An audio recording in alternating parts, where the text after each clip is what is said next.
Bueno, muy buenas noches.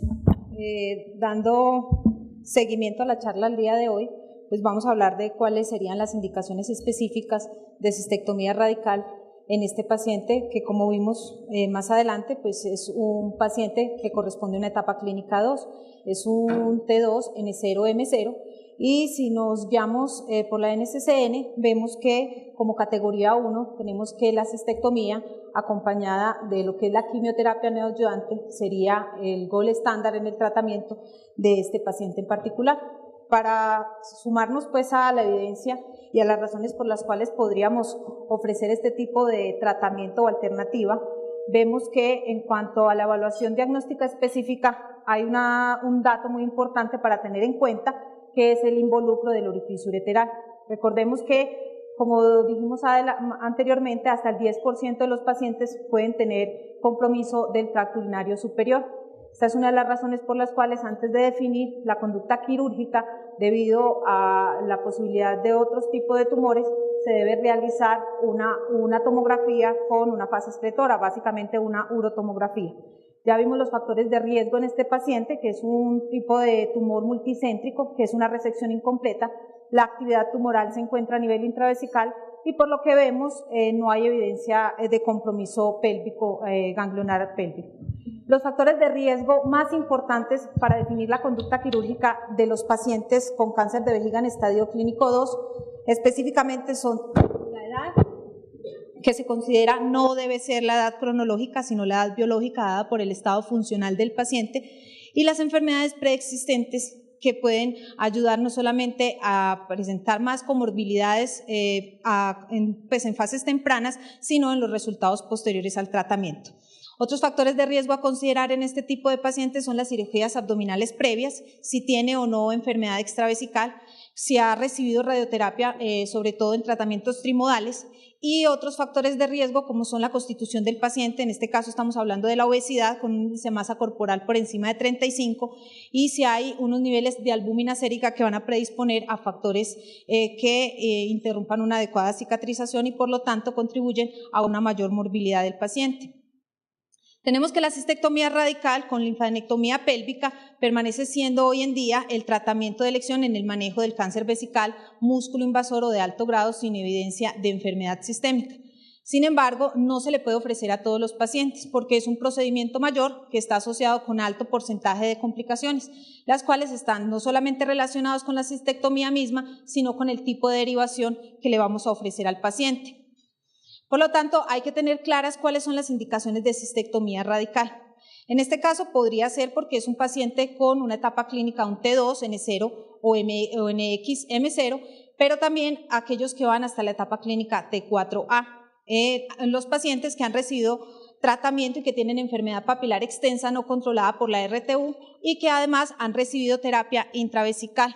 Las otras características importantes que nos van a definir si el paciente es candidato o no a tratamiento con cistectomía radical están los tumores T1 que son de alto grado o que tienen asociado carcinoma in situ, los tumores múltiples, recurrentes o grandes, y tengamos en cuenta que este tumor es un tumor que mide más o menos entre 7 y 8 centímetros y ya se consideran grandes aquellos que tienen un tamaño mayor de 3 centímetros. Otras indicaciones pues serían el carcinoma no urotelial, porque las otras histologías no son ni quimiosensibles ni radiosensibles, o después de que se ha intentado hacer algún tratamiento conservador, en este caso cuando tenemos BCG fallida sería otra de las indicaciones. Existe un tipo de cistectomía que es muy importante que tengamos en cuenta, que son las cistectomías de rescate. ¿Qué pacientes tienen indicaciones de este tipo de cistectomía? Pues aquellos que no respondieron al tratamiento conservador, que tienen recurrencia después de la resección transuretral, como dijimos, los que son de tipo no urotelial, y también se usa hoy en día como un procedimiento de tipo paliativo, sobre todo en aquellos pacientes en los cuales hay fístulas, dolor incontrolable por otros tipos menos agresivos o macromaturia que conlleva a síndrome anémico secundario. Ya después de que definimos si el paciente es o no candidato a cistectomía, recordemos que debe ir acompañada de linfadenectomía pélvica. La linfadenectomía pélvica siempre se ha pensado si es un procedimiento terapéutico o es una herramienta estadificadora. Si tenemos en cuenta para los pacientes que tienen enfermedad músculo-invasora, es decir, para este T2, el 92% van a tener metástasis ganglionares regionales, el 72% al retroperitoneo y el 35% a nivel abdominal. Por lo tanto, es importante tener en cuenta que la remoción de los ganglios nos va a cambiar el pronóstico de estos pacientes. Se consideran que los ganglios linfáticos regionales son aquellos que van hasta la bifurcación de la aorta, y una de las pautas o de las razones por las cuales no se ha encontrado consenso en la literatura aún es si el paciente se beneficia de una linfadenectomía pélvica extendida o supraextendida o superextendida. Lo que sí está dentro de consenso es que la linfadenectomía pélvica o la linfadenectomía estándar no da una adecuada cosecha ganglionar y nos va a disminuir la estadificación del paciente. No se ha logrado un consenso en cuanto al número de ganglios, pero sí en cuanto a la necesidad de que a mayor número de ganglios se mejore el pronóstico del paciente. Vemos, por ejemplo, cuál sería el impacto de la linfadenectomía y el compromiso ganglionar metastásico en los pacientes que son sometidos a cistectomía radical por cáncer de vejiga. En muchas revisiones, entre estas una revisión sistemática de la literatura como las que les menciono, se encuentra que el estado ganglionar en el cáncer de vejiga es altamente importante como factor predictivo y por lo tanto es necesario hacer un manejo terapéutico óptimo que depende de que se conozcan adecuadamente los sitios de drenaje y se pueda hacer una buena linfadenectomía. La cistectomía radical se ha encontrado que puede tener un mejor beneficio si se hace extendida, más todavía no es definido si un enfoque mayor sea beneficioso para el paciente. En conclusión, sabemos que la linfadenectomía pélvica debe ser realizada a todos los pacientes que son sometidos a cistectomía radical por cáncer de vejiga invasor. Cuando definimos que el paciente se sometió a cistectomía más linfadenectomía, vamos a saber o vamos a buscar qué tipo de derivación urinaria podríamos ofrecerle a este paciente. Existen dos grandes grupos de derivaciones, que son las derivaciones incontinentes y las derivaciones continentes.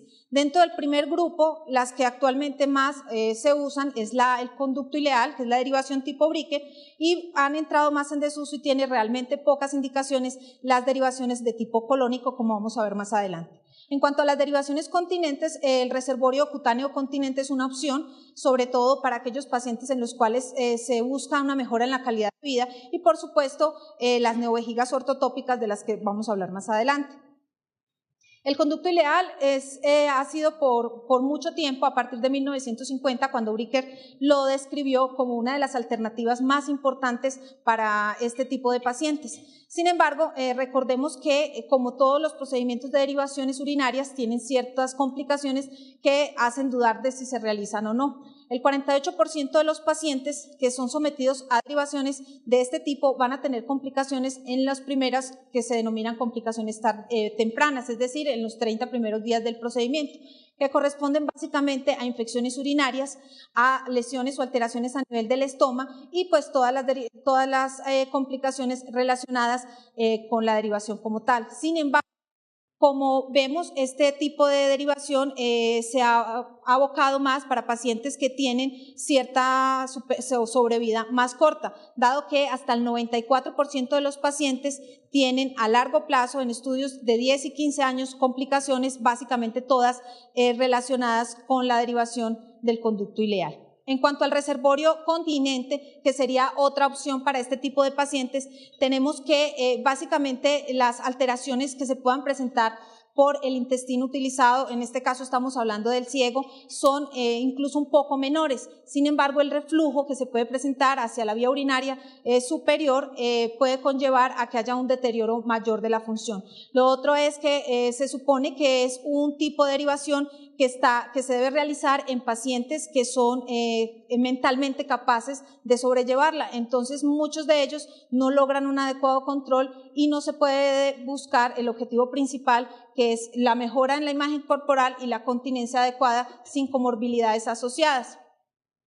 Existe, por ejemplo, este estudio en el cual vemos que se trata de comparar si se puede hacer una derivación de tipo continente en relación como fuera una alternativa para una vejiga de tipo ortotópica o el conducto ileal.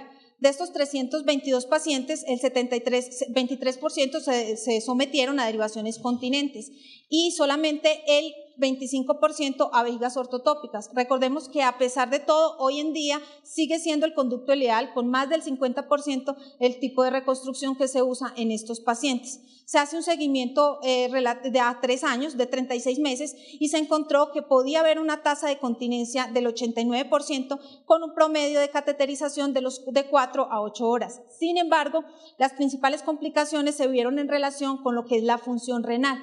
¿Y cuáles factores se miden en cuanto a esto? La edad, las comorbilidades, en este caso la más importante resultó ser la diabetes mellitus y la obesidad, o sea, el síndrome metabólico, la tasa de filtración glomerular que nos va a determinar si el paciente tiene o no insuficiencia renal, la hidronefrosis no obstructiva postquirúrgica y, por supuesto, las estenosis que se realizan a nivel de ureterointestinales secundarias al procedimiento. En conclusión, algunos centros consideran que las derivaciones continentes se asocian con excelentes resultados funcionales y que podría ser una buena alternativa para después de la cistectomía, con unas tasas de complicaciones aceptables. En cuanto a las vejigas ortotópicas, se crearon a partir del momento en el que se empieza a hablar más acerca de la calidad de vida de los pacientes y la imagen corporal en la relación a la continencia, incluso antes que la preservación de la función sexual. A partir de 1986 empiezan a crear diversos reservorios en cuanto a las neovejigas. Básicamente los principales son el de Studer y el de Haumann, que lo que buscan son dos objetivos principales. Primero, disminuir el reflujo que se presenta a nivel ureteral, que conlleva a que haya infecciones crónicas y pielonefritis y, por supuesto, haya una falla una falla renal. Y segundo, mejorar la continencia. Básicamente, las técnicas que difieren la una de la otra están relacionadas con el tipo de anastomosis que se hace a nivel de lo que es el uréter con el intestino. Todas usan como reservorio el ilio. Está ya demostrado que a pesar de que se presentan alteraciones metabólicas, sobre todo acidosis hiperclorémica, este podría ser el sitio de reservorio más, con menos trastornos metabólicos que se presentan. En cuanto al tipo de técnica quirúrgica, lo que se busca es que cuando haya una sección a nivel muscular, o sea, por eso se hace una sección a nivel de la parte antimesentérica del intestino, con el fin de evitar ese peristaltismo y aumentar la capacidad de la vejiga. Se considera que tiene más capacidad por el tipo de derivación, la Haumann, que puede tener hasta de 700, en relación con la de Studer, que solamente sería 400. Sin embargo, en cuanto a la continencia, se miden las continencias diurnas y nocturnas. Las continencias se han encontrado en centros de referencia, se consideran centros de referencia aquellos en los cuales las tasas o el nivel de neovejigas ortotópicas que se hace es más de 30 por año. En este caso, pueden encontrar continencias hasta del 80%, que en la medida en que se van aumentando las complicaciones a largo plazo en relación con la edad del paciente y las comorbilidades, pueden disminuir y no lograr el objetivo adecuado. Entonces, de acuerdo con eso, vemos, por ejemplo, que cuando se someten los pacientes a cistectomía y a reconstrucciones con neovejigas, encontramos que la supervivencia relativamente es buena cuando se compara 5, 10, 15, pero va disminuyendo en la medida en que pasa el tiempo. No todo tiene que ver con la derivación, sino también con las tasas de sobrevida libre de cáncer en general. Tenemos que de esos pacientes, de los 606 pacientes de este estudio que se sometieron a cistectomía, 147 presentaron complicaciones tempranas y solamente de esas el 38% estaban relacionadas directamente con la derivación, mientras que a mayor tiempo después de la derivación la mayoría estaban en relación con dicho procedimiento. Estamos hablando de lo que son las estenosis, las alteraciones, la insuficiencia renal y los trastornos metabólicos en general. En conclusión, una adecuada técnica quirúrgica provee unos buenos resultados funcionales con tasas de complicaciones aceptables, pero esas tasas de complicaciones están en relación con la técnica quirúrgica y con la habilidad que se tiene y el conocimiento. Dentro de los principios básicos para la derivación urinaria, existen unos puntos que se deben tener en cuenta. El conducto ileal es una alternativa importante para pacientes que tienen pronósticos desfavorables y no tienen una supervivencia, no se espera una gran supervivencia en ellos. Las características para aquellos pacientes que pudieran ser candidatos para un reservorio cutáneo continente tienen que tener una función renal y hepática adecuadas y el estado funcional medido por el ECOG y el Karnofsky también. En cuanto a la derivación ortotópica, a diferencia de muchos procedimientos quirúrgicos en los cuales no se tiene en cuenta el nivel sociocultural del paciente, en este caso sí es importante, tanto el estado sociocultural como el entorno familiar, porque hay que hacer énfasis en que a pesar de que es una derivación y es una neovejiga, no funciona como una vejiga normal y tiene ciertas características que habría que tener en cuenta. Los pacientes que han recibido radioterapia pélvica previa no serían unos buenos candidatos para este tipo de derivación. ¿Cuáles son las características ideales del reservorio urinario? Lo primero es que tengan un sistema de baja presión, eso ayuda a la continencia, que se pueda almacenar una cantidad adecuada de orina, que sea continente obviamente, porque es la función, un control voluntario de la micción y que no haya una absorción importante de desechos que puedan conllevar a que haya infecciones del tracto urinario. Las contraindicaciones absolutas para las derivaciones continentes están dadas por la función renal. Cuando la depuración de la creatinina es por debajo de 50 mililitros minuto o es una creatinina mayor a 2 miligramos por decilitro, estaría contraindicada. En la función hepática, tanto como el margen uretral positivo y la poca motivación de pacientes se consideran contraindicaciones absolutas para este tipo de derivación.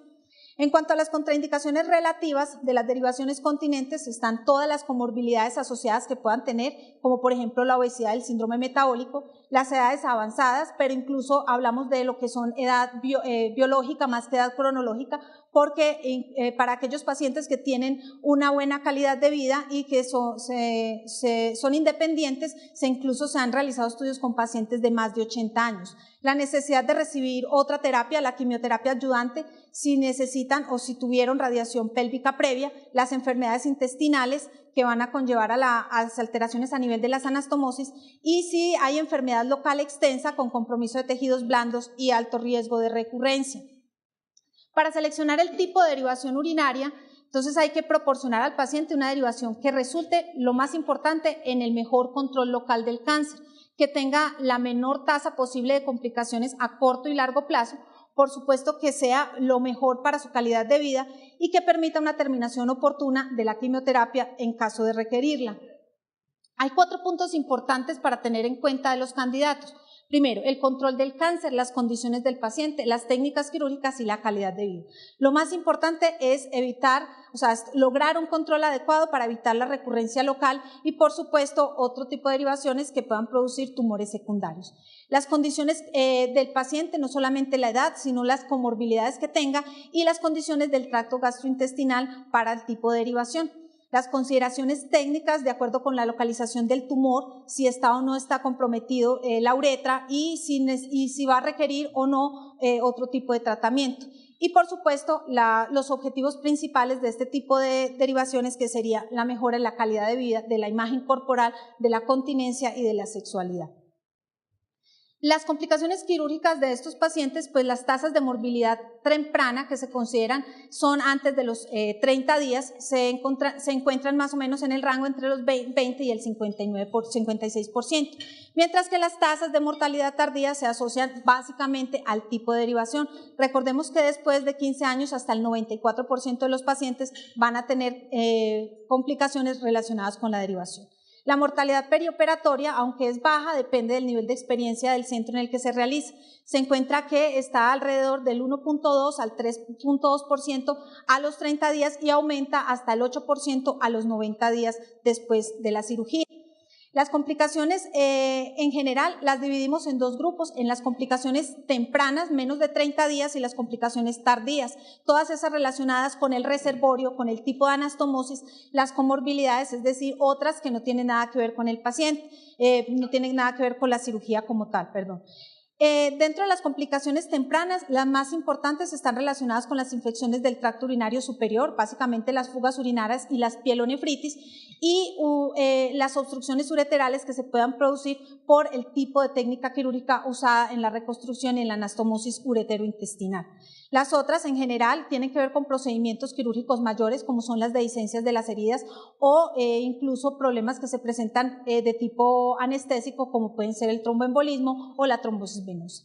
Las complicaciones tardías, que son aquellas mayores de 30 días, una muy importante a recordar es, dependiendo del tipo de reservorio que se use, son los cálculos urinarios y las anormalidades metabólicas que con el tiempo se van presentando. Además de que en este tipo de pacientes el deterioro renal vendría siendo una de las causas más importantes a tener en cuenta.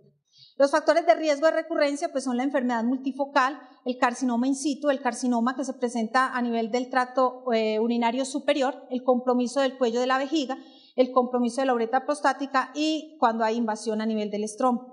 En cuanto a la supervivencia, el periodo libre de enfermedad a 5 años después de cistectomía radical es aproximadamente del 58%, la supervivencia global a 5 años del 66% y a 10 años del 43%.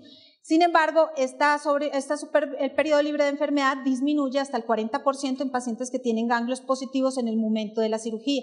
La supervivencia libre de recurrencia depende del tipo del estadio en el que se encuentra el tumor, 76% para tumores en etapa clínica 1, 74% para T2, 52% en aquellos pacientes con tumores T3 y solamente del 36% para pacientes en T4. En cuanto entonces, como conclusiones de la supervivencia, un retraso en la cistectomía radical mayor a 12 semanas después del diagnóstico en pacientes candidatos a cirugía tiene un impacto negativo en la supervivencia. Las tasas de supervivencia global aumentan con el número de ganglios disecados, pero no hay un consenso en relación a eso, y la supervivencia a 5 años se ha ido incrementando en todas las etapas, excepto en la etapa clínica 4. En conclusión, la elección de la terapia primaria, así como el tipo de derivación, están determinados por las comorbilidades y el estado funcional del paciente. Y es particularmente importante determinar la calidad de vida del paciente utilizando una evaluación geriátrica estandarizada que nos permita definir qué tipo de derivación vamos a hacer.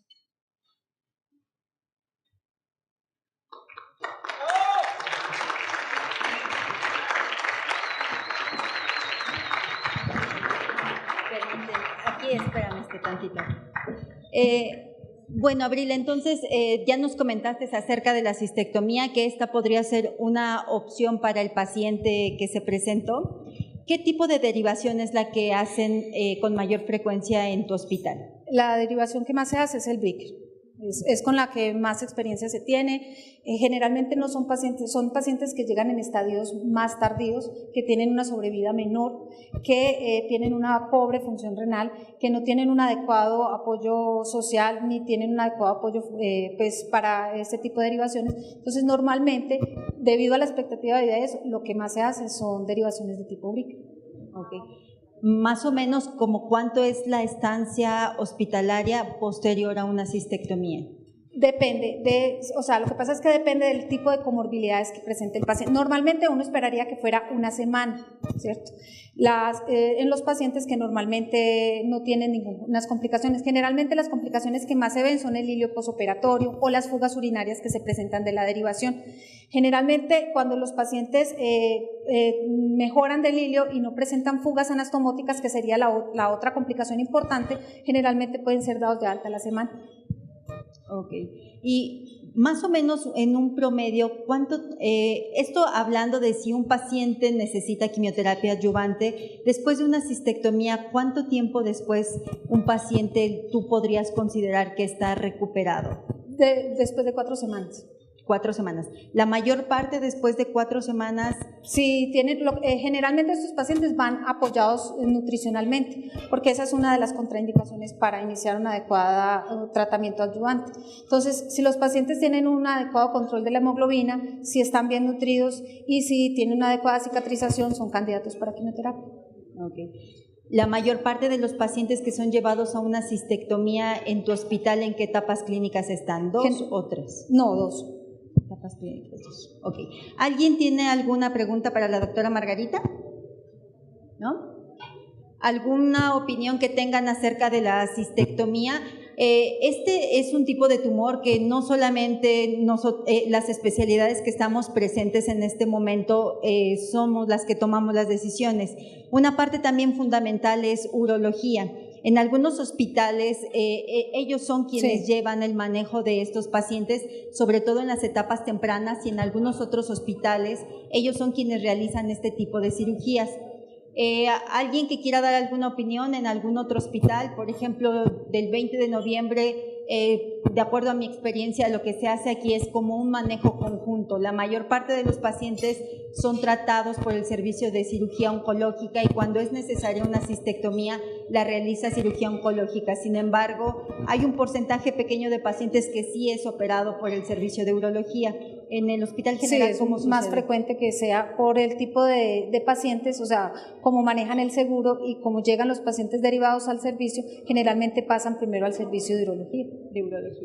¿En algún otro hospital en el siglo XXI cómo es que se maneja? ¿Quiénes son los que realizan este tipo de cirugías?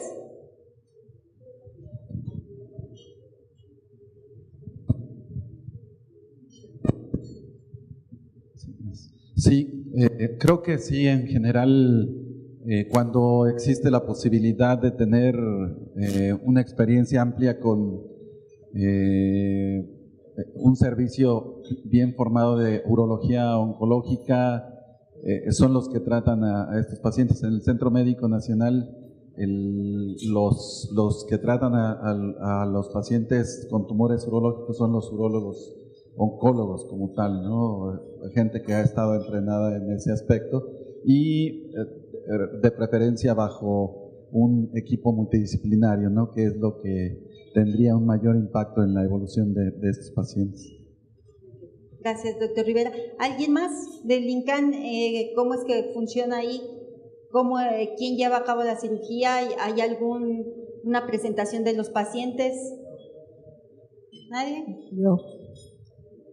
Sí, en el instituto hay un equipo de urología oncológica muy bien representado por el doctor Jiménez Ríos. Tienen entrenamiento urólogos de varias partes del GEA González y tienen una sesión conjunta con radioterapia y con quimioterapia. Tienen ya una unidad funcional. Que creo que es la manera ideal, ¿no? Que sea por una unidad funcional, una decisión por diferentes servicios. Bueno, Margarita, muchas gracias por tu presentación.